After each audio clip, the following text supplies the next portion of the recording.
Subject Logistics and Supply Chain Management, Chapter number 3, Customer Services. Topic है customer service strategy. Customer service strategy जो है उसका मतलब क्या है? Customer service aims at providing an experience of satisfaction to the customer. Customer service का main aim क्या है? जो कस्टमर है उनको सेटिस्फैक्शन प्रोवाइड करना। This is achieve through performing a set of activities और प्रोग्राम्स। सेटिस्फैक्शन जो है वो कैसे अचीव किया जाता है? तो अलग अलग एक्टिविटीज़ परफॉर्म करके। अब एक्टिविटीज़, अलग अलग एक्टिविटीज़ जो है वो क्या होता है ये आपने लास्ट लेक्चर में पढ़ा है, तो बता देती हूँ फिर भी। 3 ग्रुप में डिवाइडेड था कस्टमर सर्विस। पहला प्री ट्रांसैक्शन, दूसरा ट्रांसैक्शन और पोस्ट ट्रांसैक्शन। मतलब सर्विसेज देन जब कोई कस्टमर गुड्स परचेस करता है तो परचेस करने से पहले क्या उनको काम करना, एक्टिविटीज़ परफॉर्म करना होता है। जब परचेस करते हैं बिफोर, ड्यूरिंग एंड पोस्ट। तो परचेस करने से पहले क्या एक्टिविटीज़ परफॉर्म करते हैं, परचेस करते वक्त क्या एक्टिविटीज़ परफॉर्म करना पड़ता है, और परचेस करने के बाद क्या क्या एक्टिविटीज़ परफॉर्म करना पड़ता है, ये आपका एक्टिविटीज़ दिया हुआ है। Next, customer service strategy consists of basic elements.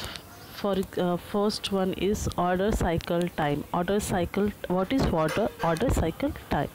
It is the total time that elapses between order placing and order delivery. Order cycle time जो है वो क्या होता है?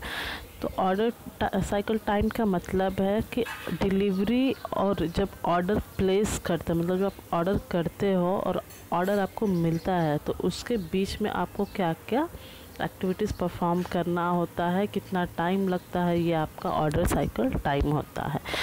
Second is consistency. Consistency means accurate time जो है वो delivery, कितना टाइम लगेगा डिलीवर करने में, तो कितना सेफली आप डिलीवरी कर रहे हो, कितना टाइम लग रहा है, एक्यूरेट जगह पे वो डिलीवरी हो रहा है या नहीं हो रहा है, वो आपका कंसिस्टेंसी है।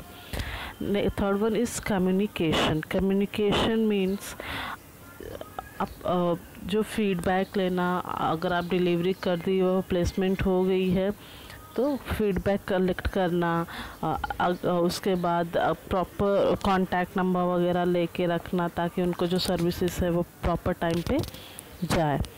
फोर्थ और लास्ट एलिमेंट जो है वो है कन्वीनियंस। कन्वीनियंस मतलब अगर किसी कस्टमर को किसी भी प्रोडक्ट से या सर्विसेज से रिलेटेड डाउट है या डर है या सोच रहा है ज़्यादा, तो उस चीज़ को हटाना, उसको कम करना होता है कन्वीनियंस। तो कस्टमर स्ट्रैटेजी सर्विस के बेसिकली 4 एलिमेंट्स हैं।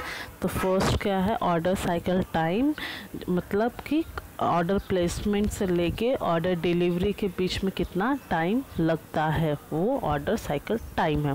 Second consistency. कंसिस्टेंसी मतलब प्रॉपर टाइमिंग क्या है, कैसे जो है आपका डिलीवरी हो रहा है, तो वो आपका कंसिस्टेंसी है। थर्ड है कम्युनिकेशन। कस्टमर के पास अगर प्लेसमेंट चला गया है तो उनसे फीडबैक लेना, उनका कॉन्टैक्ट नंबर लेना, ये आता है कम्युनिकेशन में, जो कि आपका पोस्ट डिलीवरी के बाद का स्टेज है। नेक्स्ट है कन्वीनियंस। कन्वीनियंस मीन्स कस्टमर्स के जो भी डाउट और फियर वगैरह रहेंगे उन सब चीज़ों को दूर करना। नेक्स्ट कस्टमर सर्विस स्ट्रेटजी जो है वो क्या होता है? The fundamental objective of customer service is customer satisfaction and customer retention through providing a satisfactory level of services. Main objective customer service strategy का क्या है? कस्टमर्स को सेटिस्फाइड करना। कैसे सेटिस्फाइड करना? अलग अलग जो भी अलग अलग सर्विसेज प्रोवाइड करके अलग अलग अलग अलग टाइप के सेटिस्फैक्शंस दे के उनके प्रोडक्ट से रिलेटेड आगे नेक्स्ट जो है वो क्या है, to retain an existing customer is less costly and more profitable than acquiring a new customer. Customer service strategy में आप जो पहले से आपके पास कस्टमर्स हैं उनके ऊपर आपको कम खर्चे करने होते हैं और आप उनसे क्या कर सकते हैं, ज़्यादा प्रॉफिट अर्न कर सकते हो अगर वो कस्टमर्स जो है वो आपकी सर्विसेज से सेटिस्फाइड है तो। Next is to focus should be on keeping our customers happy and retaining them. हमारा एम क्या होना चाहिए कि जो भी हमारा कस्टमर है वो क्या रहे, खुश रहे और लाइफ टाइम हमारी कंपनी में ही परचेजिंग करे। अब जो कस्टमर परचेजिंग पोटेंशियल है वो कैसे कैलकुलेट किया जाता है, तो बेसिकली आप यहाँ पे आपको एक फॉर्मूला दिया हुआ है, life time value is equal to average monetary value of each transaction into number of transactions in 1 year multiplied by remaining number of years for which the customer is likely to continue buying। Life time value कैसे calculate करेंगे, तो average value निकालेंगे हर एक transactions का, फिर उसको multiplied करेंगे जो भी ट्रांजैक्शन एक साल में हुआ रहेगा उससे, और फिर कितना बचा हुआ है मतलब कितना वो ख़रीद सकता है, ये आपको एजम्पशन लगा के क्या करना है, मल्टीप्लाई करना है। तो life time value is equal to average monetary value of each transaction multiplied by number of transactions in 1 year multiplied remaining number of years for which the customer is likely to continue buying. तो ये आपका formula है। Next, customer retention is achieved not just by providing value to the customer through a product that suits customer needs, but also through providing services benefit to the customer।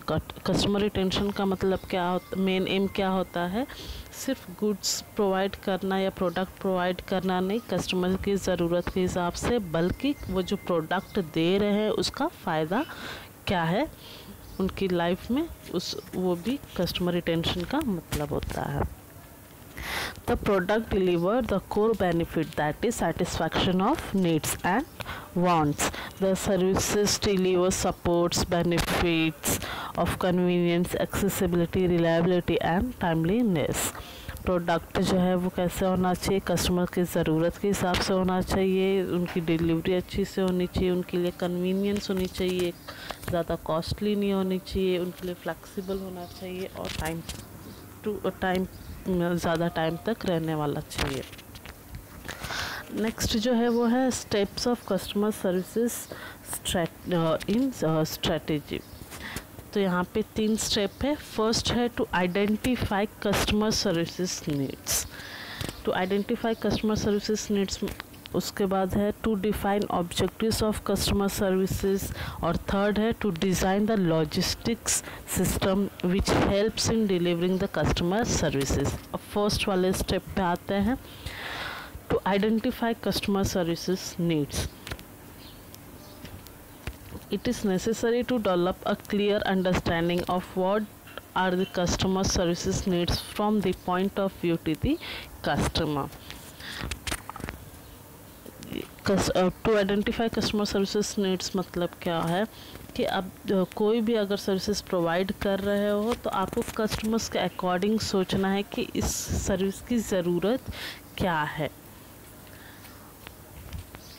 Different customers can have different service needs.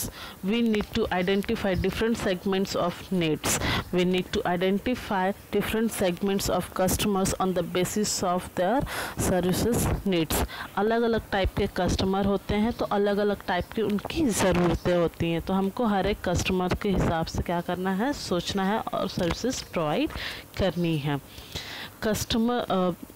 Customer services जो है वो अलग अलग तरीक़ों से divided किया गया है, जैसे कि फर्स्ट है identification of important services indicators from the customers point of view. Some of the indicators can be on time delivery, product installation, product demand, after sale services, new product informations, warranty claims, etc.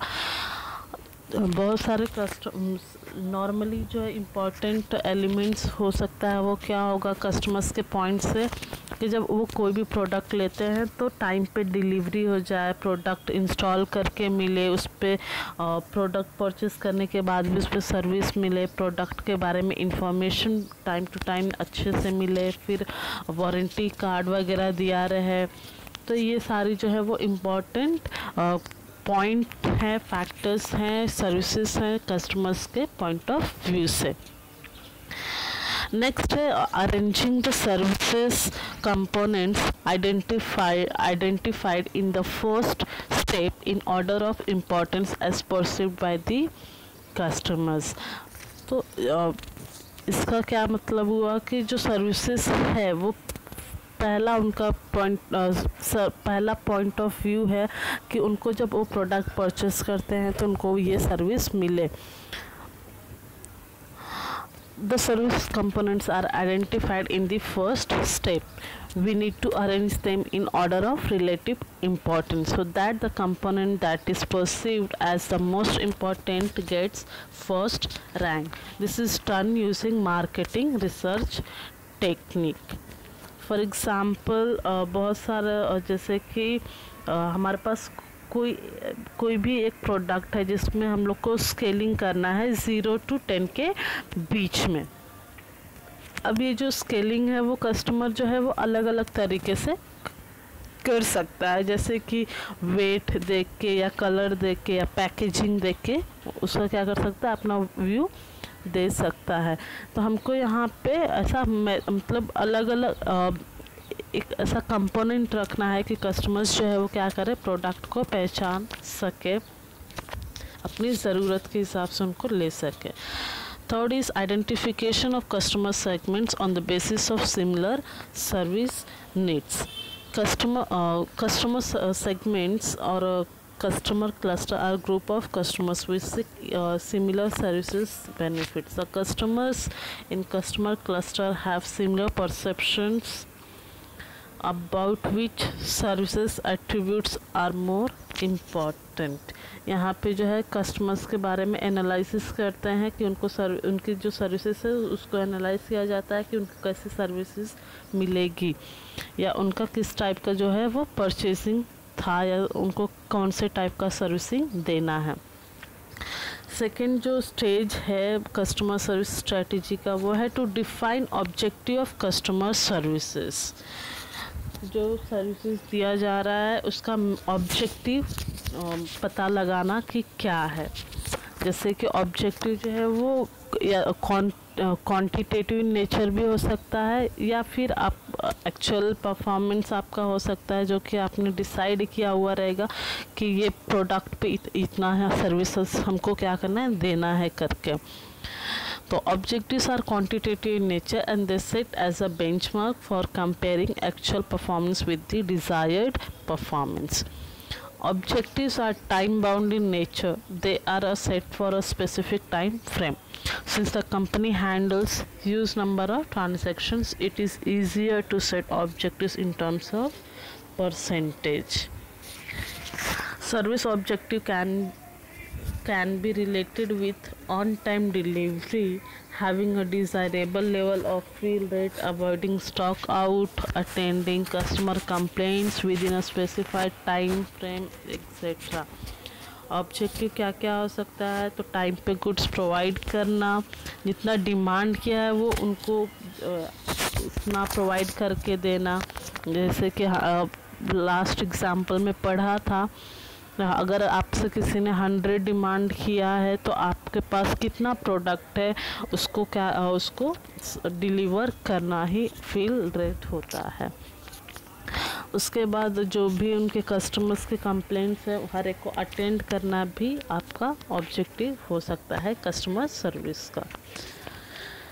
Third जो है वो है to design the logistics systems which helps in delivering the customer services. अब यहाँ पे जो है customer services क्या हो सकता है थर्ड स्टेज में, तो वो है डिस्ट्रीब्यूटर जो है, डीलर्स जो है या रिटेलर्स जो है, उनको प्रोडक्ट के बारे में इंफॉर्मेशन देना ताकि वो कस्टमर्स तक क्या हो पहुँच सके, होता है लॉजिस्टिक्स सिस्टम का डिज़ाइनिंग करना कस्टमर सर्विसेज से रिलेटेड, डिलीवरी से रिलेटेड। नेक्स्ट है the system maintains inventory and helps in on time delivery. ये जो स्टेज है वो हेल्प करता है आपको ऑन टाइम डिलीवरी करने में, जो भी आपका स्टॉक है उसके लिए। The system will also helps compromise the customer services centers, services representative, helpline numbers, feedback, to solve customers queries and so on। ये सर स्टेज में और क्या क्या आता है, तो आपको अगर कोई भी प्रोडक्ट से रिलेटेड डाउट है या क्वेरी है तो आपको हेल्पलाइन नंबर दिया हुआ रहता है, आप सर्विसेज रिप्रेजेंटेटिव से बात कर सकते हो उस हेल्पलाइन नंबर पे, या आप उनको ईमेल कर सकते हो, या आपके पास अलग अलग सर्विसेज सेंटर्स दिए हुए हैं, आप वहाँ पे भी जाके क्या कर सकते हो, आप अपना सर्विसेज इंजॉय कर सकते हो। सो ये टॉपिक, थैंक यू।